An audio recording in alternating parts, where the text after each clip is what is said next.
Sure, Prabhuji. Hare Krishna to all dear devotees. Please accept my humble obeisances. All goes to Srila Prabhupada and Guru Maharaj. Om Namo Bhagavate Vasudevaya. Om Namo Bhagavate Vasudevaya.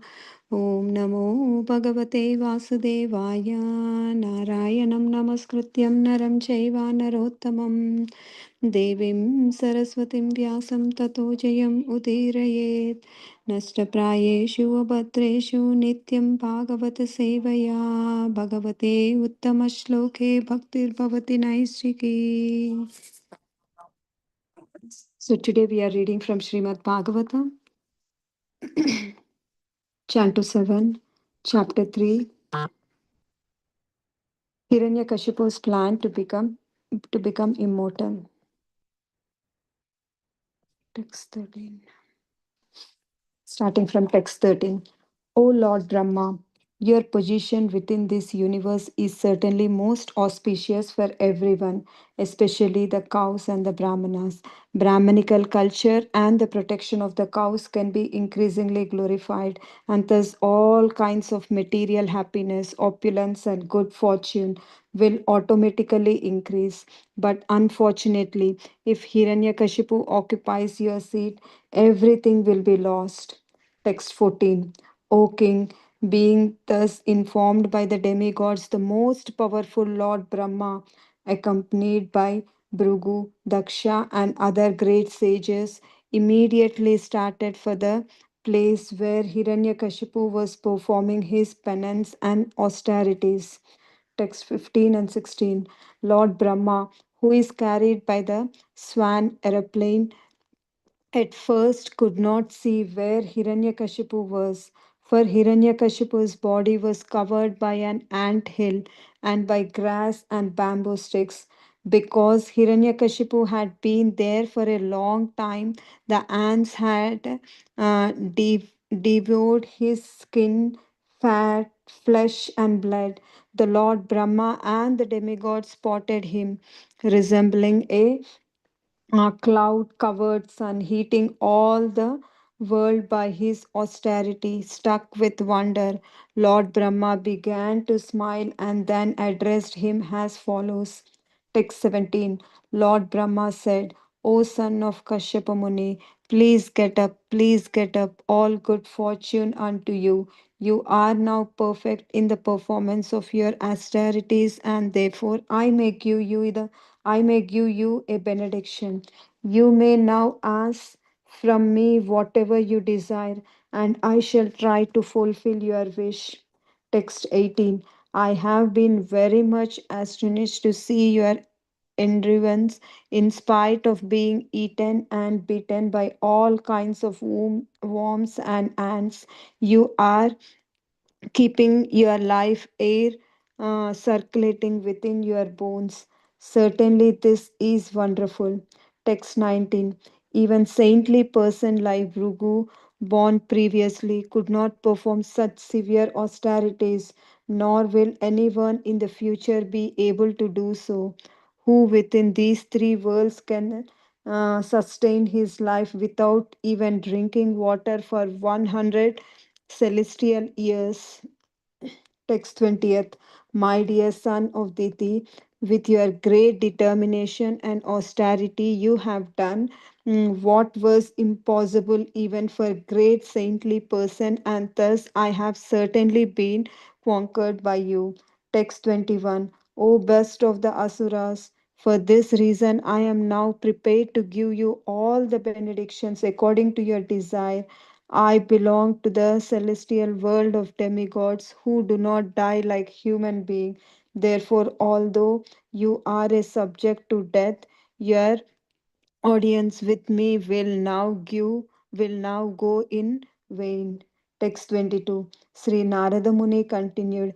After speaking these words to Hiranyakashipu, Lord Brahma, the original being of this universe who is extremely powerful, sprinkles transcendental, infallible spiritual water from his kamandalu upon Hiranyakashipu's body, which had been eaten away by ants and moths. Thus he enlivened Hiranyakashipu. Text 23.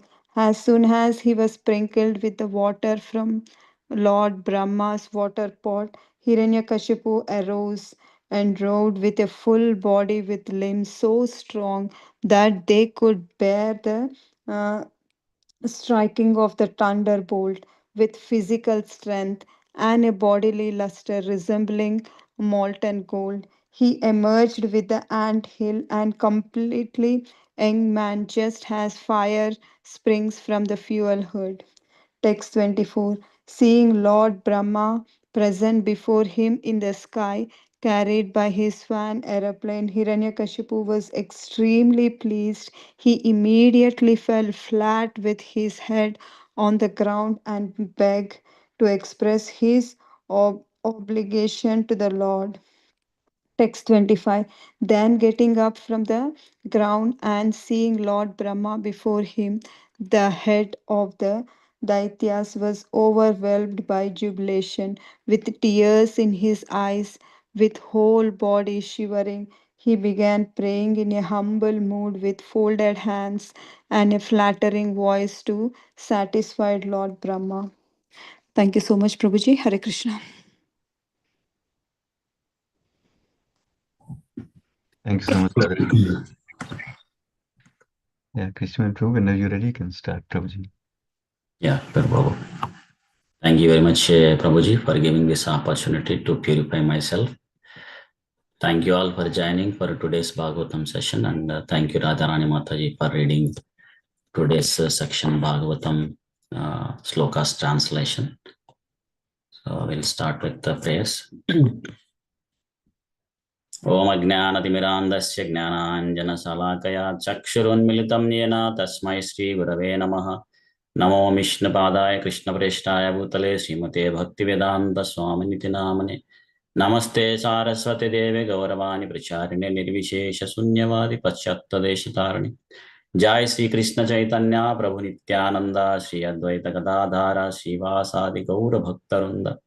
Hare Krishna Krishna Krishna Hare Hare Hare Rama Rama Rama Hare Hare.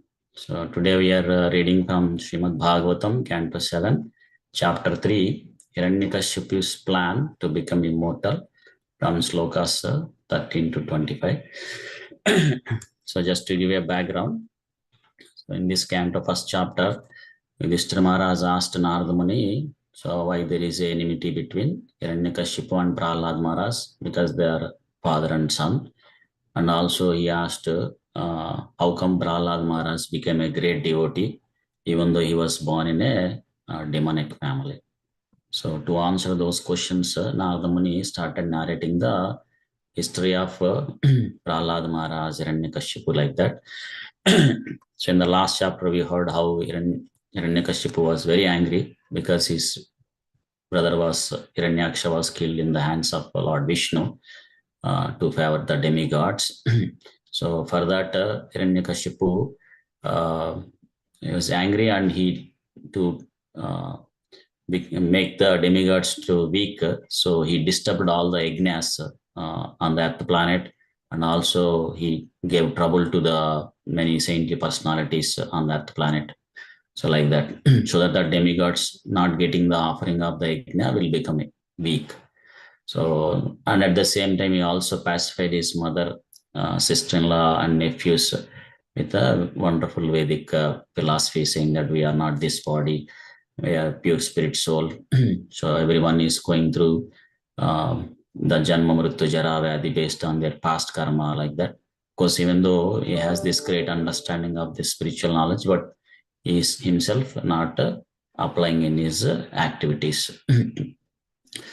And in this chapter, previous section, yesterday's grace, Hare Krishna Kirtan Prabhu nicely summarized, like Hiranyakashipu, intending to become immortal, so he performed a severe austerity. So standing on his toes and keeping his arms upwards and looking toward the sky, so which is a very difficult position, but still he performed a severe austerity with that position, even without drinking water. And due to that severe austerity, there is a great disturbance in the universe. And all the demigods went to Lord Brahma and prayed him. And also they mentioned that Hiranyakashipu is performing not for your pleasure, but he wants to occupy your post. So they requested Lord Brahma to take whatever the steps that are appropriate. So today we'll continue that from slokas 13 25. So in the 13th sloka, the demigods are mentioning to Lord Brahma, saying that his position within this universe is certainly most auspicious for everyone, and also especially cows and brahmanas. If the Brahmanical culture and the protection of cows can be increasingly glorified, and thus all kinds of material happiness, opulence, and good fortune will automatically increase. And in the case of if Hiranyakashipu occupies that post, then everything will be lost. So, and Prabhupada stresses this in the purport that this is the Vedic culture, like, the protecting of the cows and brahmanas is very important. So if they were protected, then all the opulence or good fortune will automatically come. But if it is not taken care, then there will be a problematic in the world like that. And demigod knew that if Hiranyakashipu becomes Lord Brahma, or he occupies that post of Lord Brahma, then he will destroy the Brahmanical culture, and also he'll kill the cows, he'll encourage that. So then there will be a problem in the whole universe. So that's why it is very important, a leader of the society or community, or a king of any country or kingdom, or a leader of any planet. If he is a devotee of Krishna, then all the citizens will lead the peaceful life, because he will protect the Brahmanical culture, he will protect the cows, he will rule the kingdom as per the Vedic literature, that knowledge, and under the guidance of Brahmanas. So then that kingdom will flourish. So automatically all the material happiness, opulence, and good fortune will come automatically. Like we see that in the case of Yudhishthira Maharaj, who is a great devotee of Lord Krishna, and he is ruling the kingdom. So all the citizens are very happy, because all the things are abundantly available, coming out. And Prabhupada also mentions that another point, very nice point in this purport, that we see that these kind of demons like Hiranyakashipu, they create problems to demigods and Lord Brahma time to time. So that stresses that this material world is not a good place to live, or it's not the place where we can lead a happy life all the time. So there will be always troubles and problems, full of miseries, dukkhalaya. So we can understand, if the problems are coming to Lord Brahma himself, then what about any insignificant person like me? So we can expect that there will be problems time to time in the future, rest of the life like that. So that's why it's very important to take up this process of Krishna consciousness and go back home, back to Godhead. So that way we can escape all the problems.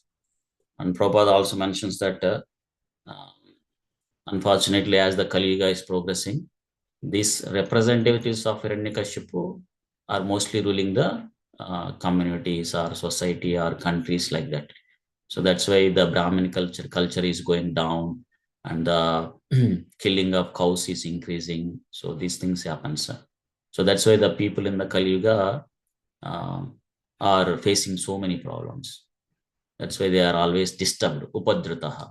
So they go through so much anxiety and stress like that, because the leaders of the society are not protecting the Brahmanical culture or the cows. So which is very important. And in the text 14, so Lord Brahma, informed by the demigods, so he accompanied by Bhrigu, Daksha, and other great sages, he went to the place where Hiranyakashipu was performing the severe penance. And Prabhupada mentions that Lord Brahma is waiting for Hiranyakashipu's austerity to be matured, so that he can go and offer the benediction. Of course, so seeing this is the appropriate time for him to go and offer a benediction, so he took all the sages along with him, and also the demigods, and he went to the place where Hiranyakashipu was performing this severe austerity so that he can offer a benediction. And in the text 15 to 16, we see that Lord Brahma, when he went there, first he was not able to see Hiranyakashipu because Hiranyakashipu's body was covered by anthill, grass, and bamboo sticks like that. And since Hiranyakashipu is performing this severe austerity for a long time, so his skin, fat, flesh, and blood all devoured by the ants. Of course, later Lord Brahma and demigods, they do find him cloud covered, like resembling a cloud covered sun, heating all the world by his austerity. Then Lord Brahma was struck with wonder. So then he started to speak to him. And Prabhupada mentions in the purport that even though Hiranyakashipu's skin, fat, flesh, blood, and all are gone, but still he is alive. So which shows that the pure spirit soul or the living entity is very powerful. He can live with his own power. So it doesn't require the material gross body. And another point Prabhupada mentions is, so here Hiranyakashipu performed a severe austerity for a long time. Then how come he is called as a demon? Because he performed a great severe austerity. And Prabhupada answers that and clarifies it, because he has done all this severe austerity not to please Lord Brahma. So it's for his own sense gratification, so that he can become immortal or he can get boons to become immortal like that. But in the case of the devotees, so even though they perform a small or little austerity, like fasting on Ekadasi or waking up early every day and chanting this Hare Krishna Maha Mantra, Hare Krishna, Krishna Krishna, Hare Hare, Hare Rama, Rama Rama, Hare Hare. It's for the pleasure of Lord Krishna, so not for their own sense gratification. So that's why the devotees are very dear to Krishna, and Krishna always protects him. So we see here, even though Hiranyakashipu performed great austerity, since he has done for his own sense gratification, so he was killed in the hands of Lord Vishnu. And not only that, so many people doesn't like Hiranyakashipu. So Hiranyakashipu became enemy to many people.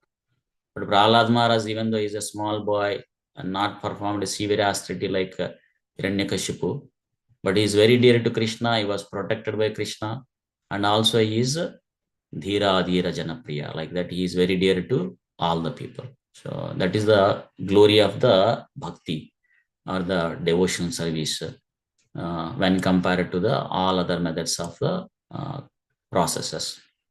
So that's why it's very inspiring to see that the glory of the bhakti.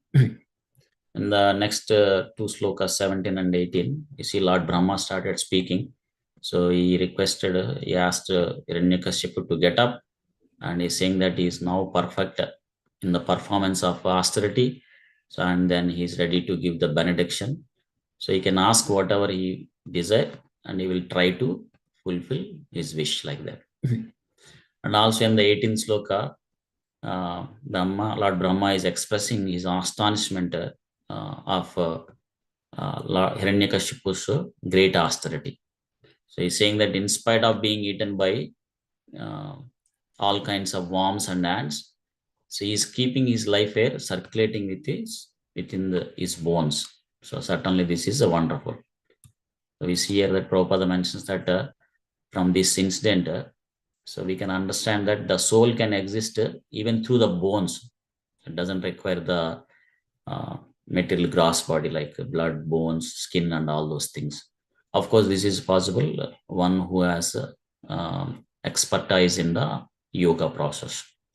Prabhupada also gives some examples saying that in the past, an archaeologist, so he published his findings indicating that Jesus Christ, after being buried, so he came out and he went to Kashmir to perform the Bhakti Yoga, dedicating to the Bhakti Yoga like that.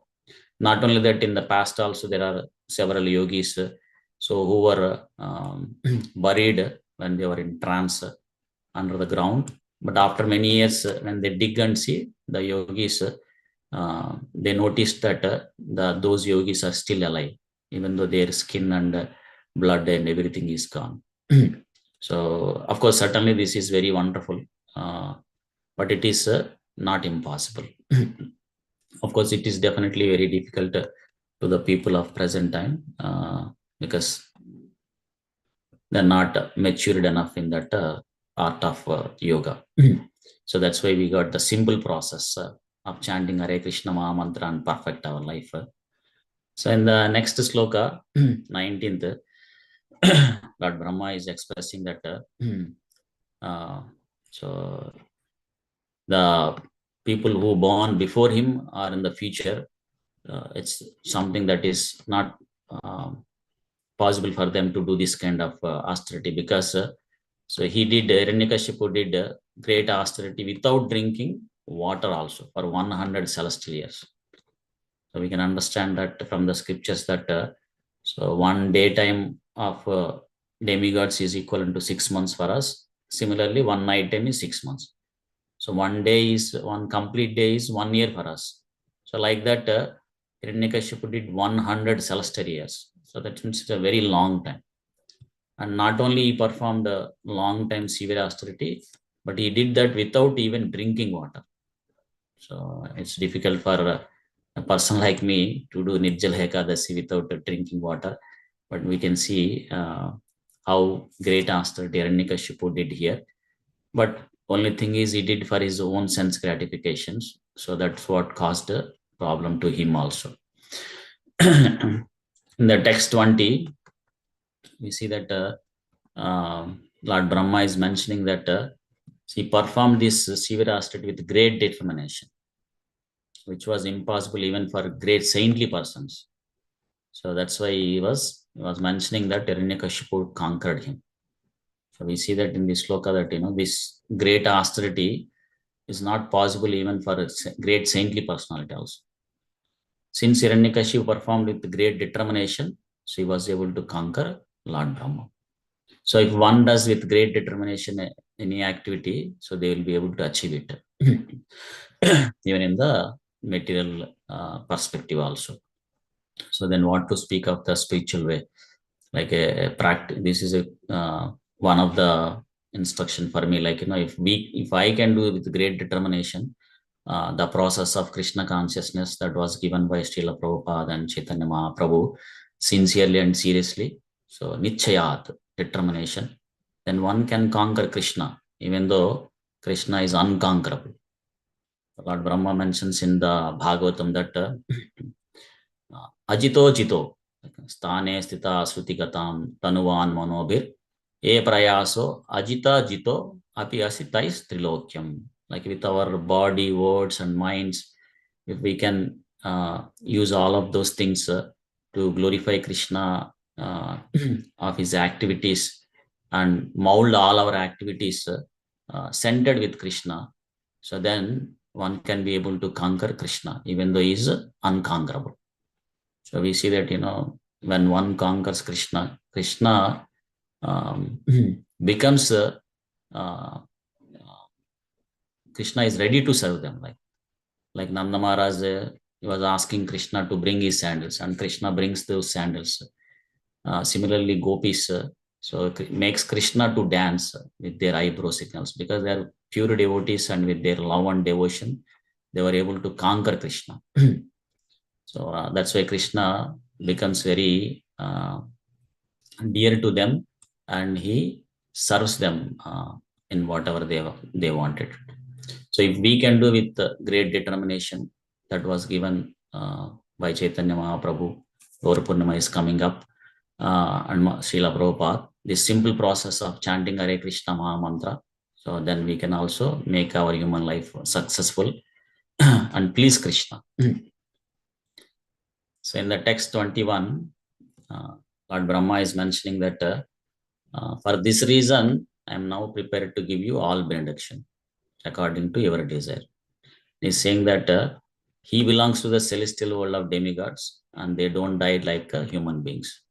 Therefore, although you are subject to death, your audience with me will not go in vain. So Prabhupada mentions that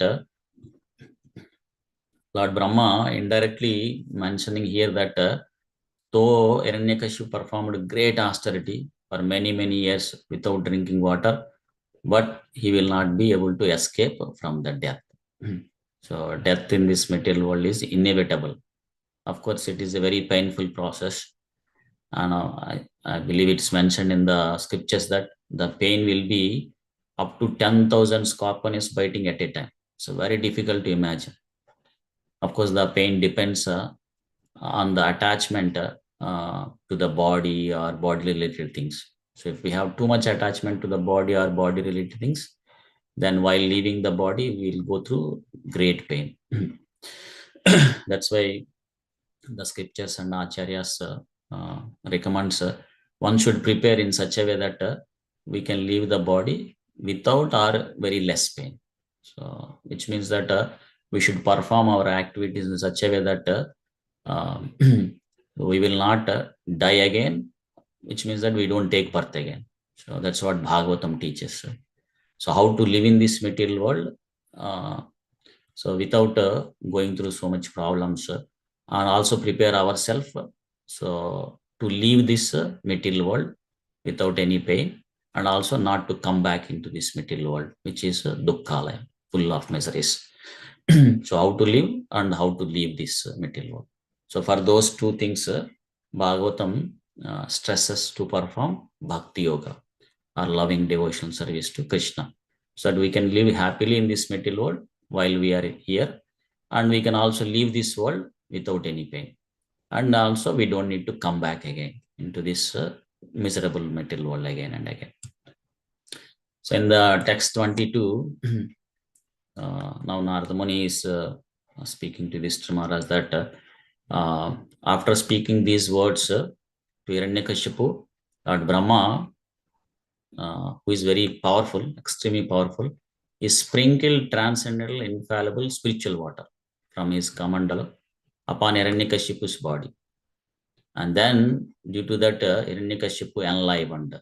And Srila Prabhupada mentions in the purport that so Lord Brahma is very powerful, extremely powerful. Amogha Radhasaha. He is a very empowered personality. So even in Brahma Samhita also we see that she is empowered by Krishna. Brahmaya Esha Jagadanda Vidhana Karta.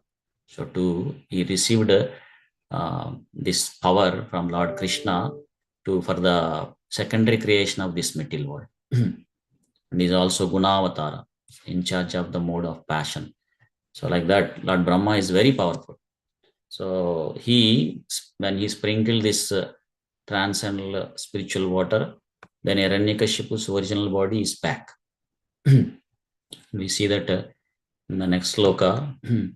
So as soon as Lord Brahma sprinkled the water, then Hiranyakashipu arose, and now he is endowed with a full body with limbs so strong that he could bear the striking of a thunderbolt. So, and Prabhupada mentions the purport that, because you see that this thunderbolt is Vajrayuda, is a weapon of Lord Indra. So now Hiranyakashipu's body is so strong in such a way that it could bear the striking of thunderbolt. And not only that, now his body is very beautiful, resembling the molten gold. And he emerged from the ant hill completely young man. So he also came out as an young man. So that is the power of the Lord Brahma's water that he sprinkled.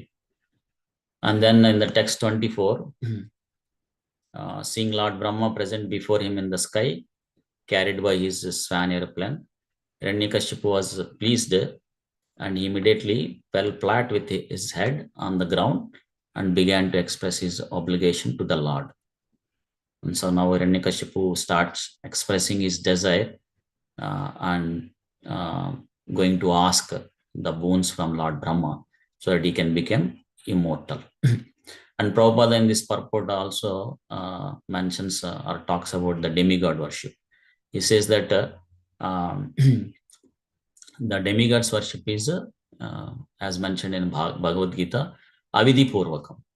So if one is worshipping any demigod, particular demigod, with a motive to receive some benefit, So actually that material benefit is coming indirectly through Krishna only. That's why it's called Avidhi Purvakam. So because all the demigods are empowered by Lord Krishna. So whatever the benedictions that are giving by the demigods, it's coming from Lord Krishna only. So indirectly, it is worshipping Krishna only. And also, people who are worshipping demigods with an intent to receive some material benefit, they are mentioned in the Bhagavad Gita as less intelligent, because whatever the benedictions that they get is limited and temporary. Antavantu phalam tesham. So those benedictions are limited and temporary. So they're not, it's not going to be much useful like that. And then Prabhupada also mentions that even if someone has some material desires, then they can approach Krishna himself, and they can act as a devotee and also request Krishna to fulfill their material desires. Akama, Sarvakama, Moksha, Vama, like that. If they have a desire for liberation or material desire or no desire, they can still worship Krishna. If one is intelligent, they will do that like that. So that not only their material desires are fulfilled, but they will be purified. So they will no longer have any attachment to the material things. So they will not ask going forward or not looking for any material things like that.